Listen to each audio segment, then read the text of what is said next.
Adaze Williams pressed her face against the cold glass window of the campus restaurant, watching Obiora Amechi walk past with his friends.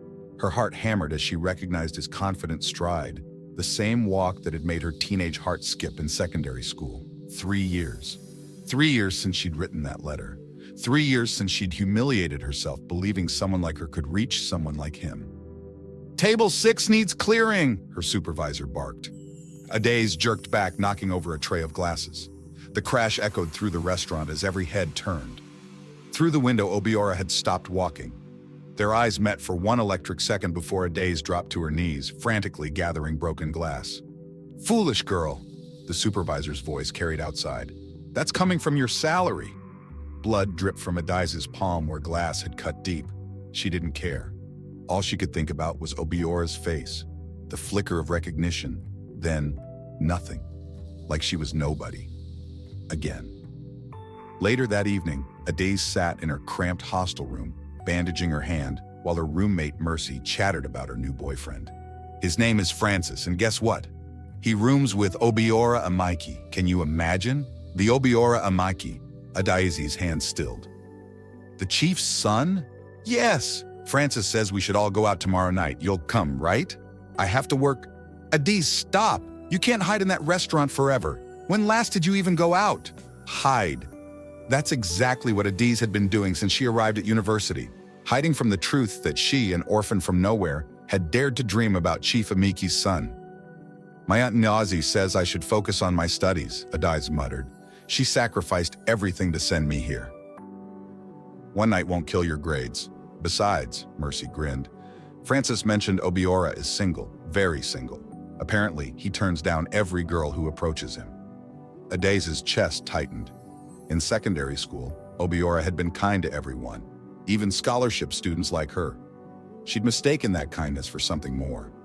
The letter she'd asked his friend to deliver had been her biggest mistake, a desperate confession from a nobody to somebody who probably laughed about it with his rich friends. "I'll think about it," Adaze lied. The next evening, Mercy literally dragged Adaze from the library. "You're going, and that's final. I already told Francis you're coming." At the upscale lounge near campus, Adaze felt completely out of place. Her simple dress, the only nice thing she owned, seemed shabby compared to the designer clothes around her. She kept tugging at the hem, wishing she could disappear. "Relax," Mercy whispered. "You look beautiful." Then she saw him. Obiora sat in a corner booth, laughing at something Francis said. He looked even better than in secondary school. Broader shoulders, sharper jawline, but the same warm eyes that had made her fall for him. "Let's go say hello." Mercy pulled her forward. "No, wait." But Mercy was already at their table. "Francis, this is my roommate, Adaze." Adaze stood frozen as Obiora looked up. This time, there was no mistaking the recognition in his eyes. Her cheeks burned as she waited for him to acknowledge their past, to maybe mention the pathetic letter, to humiliate her in front of everyone. Instead, Obiora stood politely. "Nice to meet you, Adaze." The words hit harder than any mockery could have. He was pretending they'd never met, pretending she'd never existed in his world, pretending those months of sitting near each other in SS3, sharing textbooks when hers got stolen, meant nothing. "Nice to meet you too," she managed, her voice barely a whisper. As she sat down, Adaze made a decision. If Obiora Amici wanted to pretend she was nobody, she would be nobody. She would finish her degree, make her aunt proud, and forget she ever dared to dream beyond her station. She just had to survive this one night first. The evening dragged on like torture. Adaze sat stiffly, answering questions in monosyllables while Obiora chatted easily with Francis and Mercy. Every laugh, every casual gesture reminded her of the gulf between them. "So Adaze, what are you studying?" Francis asked kindly. "Accounting," she replied, staring at her untouched drink. "Smart girl. Mercy says you're always top of your class." "She works too hard," Mercy added. "Never takes breaks." Obiora's eyes flickered to her bandaged hand. "What happened there?" "Nothing," Adaze said quickly. "Just work." "Where do you work?" His voice was gentle, genuinely curious. "The campus restaurant, part-time." She lifted her chin slightly, daring him to judge her. "That's admirable. Working while studying isn't easy." Before Adaze could respond, a commotion erupted near the entrance. Her blood turned to ice as she recognized the loud voice. "Where is she? I know she's here." Bobby stumbled into the lounge, clearly drunk, his cult friends flanking him. The notorious campus cultist had been harassing Adaze since her first year, refusing to accept her rejections. "There you are, my princess." Bob's eyes locked on her. "Always playing hard to get." Adaze shrank back as he approached their table. "Please, just leave me alone." "Leave you alone?" Bob laughed harshly. "After you've been forming for me for 2 years? Tonight you're coming with me." She said no. Mercy spoke up bravely. Bob's hand shot out, shoving Mercy aside. "I wasn't talking to you." He grabbed Adaze's injured hand, squeezing hard. She cried out in pain as fresh blood seeped through the bandage. "You think you're too good for me? An orphan girl with nothing?" The next moment happened so fast Adaze almost missed it. Obiora's fist connected with Bob's jaw, sending him crashing into nearby tables. The lounge erupted in chaos as Bob's friends rushed forward. "Don't touch her!" Obiora's voice was deadly calm, but his eyes blazed with fury. "You dare hit me?" Bob wiped blood from his mouth. "Do you know who I am?" "I don't care who you are." Obiora positioned himself between Bob and Adaze. "But you'll apologize to her. Now? Apologize? To that nobody?" Bob laughed. "What's she to you anyway?" "She's..." Obiora paused, glancing back at Adaze's terrified face. "She's under my protection." The words hung in the air like a challenge. Everyone knew what that meant in campus politics. Obiora Amaichi, son of Chief Amaichi, had just claimed responsibility for her safety. Bob's face contorted with rage. "You'll regret this," he signaled his friends. "Let's go. This isn't over." As they left, Adaze felt her legs give way. Obiora caught her before she hit the ground. "Hey, it's okay. You're safe now." "Why?" The word escaped before she could stop it. "Why did you do that?" Obiora's jaw tightened. "Nobody deserves to be treated that way." "But you don't even know me." The lie tasted bitter on her tongue. Something flickered in his eyes. Pain? Regret? "Don't I?" Before she could respond, he was helping her stand. "Francis, take Mercy home. I'll make sure Adaze gets back safely." "I can go with Mercy." "No." His tone brooked no argument. "Bob might be waiting. I'm taking you home." In his car, silence stretched between them. Adaze pressed her re-injured hand against her dress, watching the city lights blur past. "You remembered me," she said quietly. Obiora's hands tightened on the steering wheel. "Of course I remembered you." "Then why?" "It's complicated, Adaze." "No, it's not." Anger suddenly flared hot in her chest. "You were ashamed. Ashamed to know the scholarship girl in front of your rich friends." "That's not... Just take me home, please." When they reached her hostel, Obiora turned to her. "Adaze, Thank you for tonight," she cut him off, reaching for the door handle. "But after this, please go back to pretending I don't exist. It's easier for both of us." As she walked away, she heard him call her name. She didn't turn back. She couldn't. What she didn't see was Obiora sitting in his car for an hour after, staring at something in his wallet, a carefully preserved letter with her handwriting. 3 weeks passed in careful avoidance. Adaze changed her routes to class, switched her work shifts, and buried herself in studies. But Obiora seemed to be everywhere, waiting outside her lectures, sitting in the library, even shopping where she bought groceries. "You're being ridiculous," Mercy said one evening. "The man fought for you. Why are you running?" "Because nothing good can come from it," Adaze replied, highlighting her textbook furiously. "People like us don't end up with people like him." A knock interrupted them. Adaze opened the door to find Francis holding an expensive-looking package. "From Obiora," he said simply. "He says you'll need it for tomorrow." Inside was a beautiful rain jacket and an umbrella. Adaze's heart stuttered. Tomorrow was the first day of rainy season. "How did he know I don't have..." She stopped herself. Of course he knew. He'd been watching her as carefully as she'd been avoiding him. "There's a note," Francis pointed out. Adaze unfolded the paper with trembling hands. "You got sick in SS2 because you gave your umbrella to a junior student. Some things don't change. Please use these." "Oh, he remembers SS2?" Mercy gasped. "Girl, what are you not telling me?" That night it rained heavily. Adaze lay awake, clutching the note. He remembered such a small detail from years ago. Why pretend not to know her, only to protect her now? The next morning she wore the rain jacket to her early class. As predicted, the sky opened up after lectures.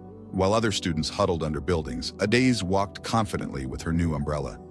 Nice umbrella. She spun around. Obiora stood in the rain, completely soaked, water dripping from his expensive clothes. "Where's yours?" she asked, alarmed. "Gave it to someone who needed it more." He shrugged, then sneezed violently. "Are you insane? You'll get sick. Worth it to see you using my gift." Another sneeze. This time, Adaze didn't think. She grabbed his hand and pulled him under her umbrella. "You're impossible," she muttered, leading him toward the nearest building. "Where are we going?" "The campus clinic. You need medication before this gets worse." But by evening, Obiora was burning with fever. The clinic wanted to admit him, but he refused, insisting he just needed rest. Against her better judgment, Adaze found herself in his off-campus apartment, heating soup while he shivered on the couch. "You don't have to do this," he said weakly. "Shut up and drink." She handed him medication. As she placed a cool cloth on his forehead, their eyes met. In his fevered gaze, she saw something that made her heart race. "The letter," he whispered. Adaze froze. "What?" "Your letter, in SS3, He closed his eyes. "I was a coward." "Sleep," she said firmly, though her hands shook. "We'll talk when you're better." But Obiora caught her wrist. "My father found out about the letter, said you were hunting for money, threatened to destroy your aunt's business if I didn't stay away." The words hit like physical blows. "What?" "I thought I was protecting you, but seeing you again," his voice broke. "I've been in hell a days, 3 years of hell." Tears blurred her vision. All this time, she thought he was ashamed of her, but he'd been protecting her from his own father. "Why didn't you tell me? Would you have believed me? The rich boy claiming his father threatened the scholarship girl?" He laughed bitterly. "I took the coward's way. Let you think I was cruel rather than risk your family's livelihood." Adaze's mind reeled. Everything she'd believed was wrong, the rejection, the pretense, the pain. All of it had been him trying to protect her. "Your father still won't approve," she said quietly. "I don't care anymore." His eyes blazed with fever and determination. "Seeing Bob touch you, I can't pretend anymore. I won't." He struggled to sit up, cupping her face with trembling hands. "I've loved you since SS3, before the letter, before everything. I love—" His words cut off as he collapsed back unconscious. "Obiora!" Adaze checked his pulse, panicking. His fever was dangerously high. She grabbed her phone to call an ambulance, but his hand caught hers again. "Stay," he whispered. "Please, just stay." Adaze stayed through the night, monitoring Obiora's fever. By morning, he was stable but weak. She called in sick to work and skipped classes. First for her. "You're still here," he said softly when he woke. "Someone has to make sure you don't die from stupidity." She helped him sit up. "Giving away your umbrella in rainy season. What were you thinking?" "That you looked beautiful using mine." Heat flooded her cheeks. "The fever is making you delirious." "No," he caught her hand. "It's making me honest. Can we stop pretending now?" Before she could answer, the door burst open. An elegant woman in designer clothes swept in, followed by 2 bodyguards. Obiora. The woman, his stepmother, surveyed the scene with calculating eyes. "Your father heard about the incident with that cult boy, and now I find you here with—" Her gaze turned icy as it landed on Adaze. "Her." "Hello, Caroline," Obiora said wearily. "Don't be familiar with me, boy. Your father is furious. Fighting over some nobody? Have you lost your mind?" "Don't call her that." Steel entered Obiora's voice. Caroline laughed. "What should I call her then? The gold digger who wrote you that pathetic letter in secondary school?" Adaze flinched, so the whole family knew about her humiliation. "Get dressed," Caroline ordered Obiora. "Your father wants to see you now." "I'm not going anywhere." "Oh, you'll go, unless you want your little friend here to face the consequences. Her aunt owns that small provision shop in Lagos, doesn't she? One word from your father."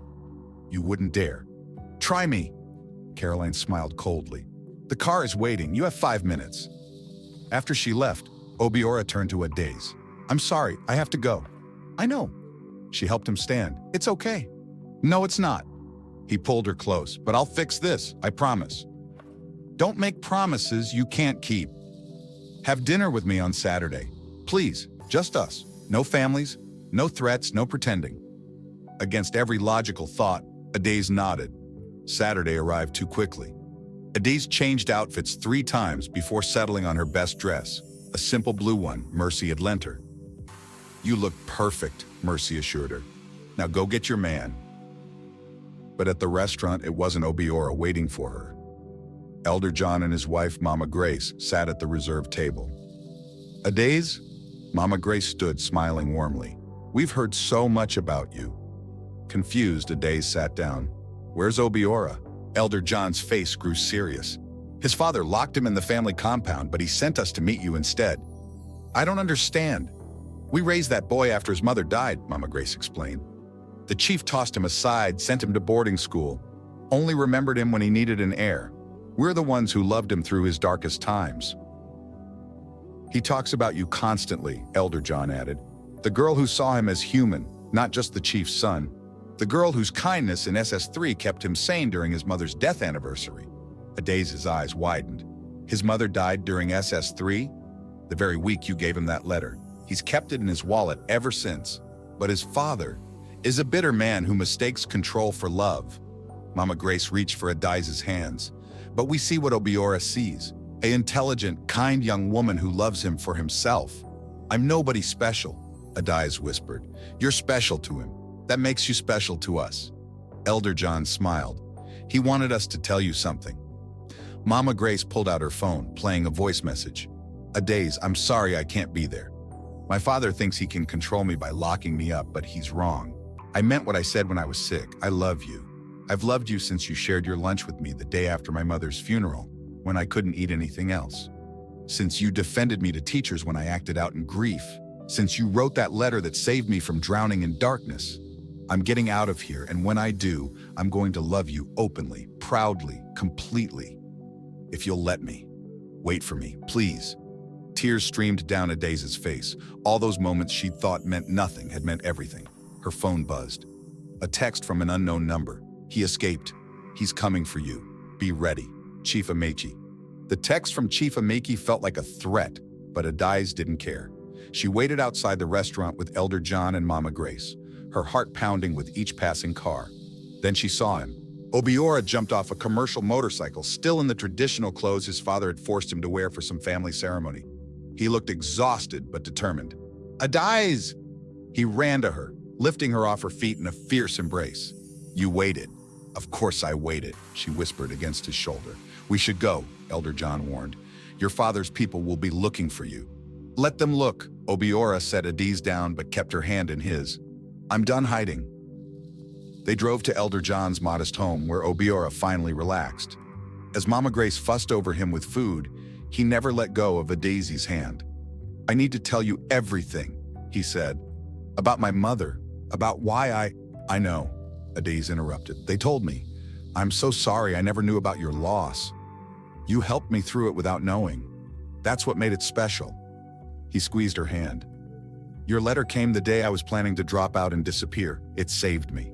But your father will have to accept it. I'm 23, not 13. He can't control me anymore." Adiz's phone rang. Aunt Ngozi's panicked voice filled the speaker. "Adiz, there are men here asking about you. Big men in big cars. What have you done?" "Aunt, Obiora took the phone. "Madam, this is Obiora Amechi. Those men work for my father, but they won't harm you. I'm coming to speak with you personally." "You're the chief's son? The one Adiz cried over in 3 Naira." Adiz's face burned. "Aunt? I'm also the man who loves your niece," Obiora said firmly. "May I come and do this properly?" There was a long pause. "You better not be playing with my child." "Never, Ma." 2 hours later, they stood in Aunt Ngozi's small living room. Chief Amechi's men waited outside, but Obiora ignored them. "I know I'm supposed to come with my people," Obiora began, bowing respectfully. "But my real family is Elder John and Mama Grace. What matters is that I love Adiz. I've loved her for years." Aunt Ngozi studied him carefully. "And your rich father? What happens when he disowns you?" "Then I'll build my own wealth. I have a degree, 2 hands, and motivation."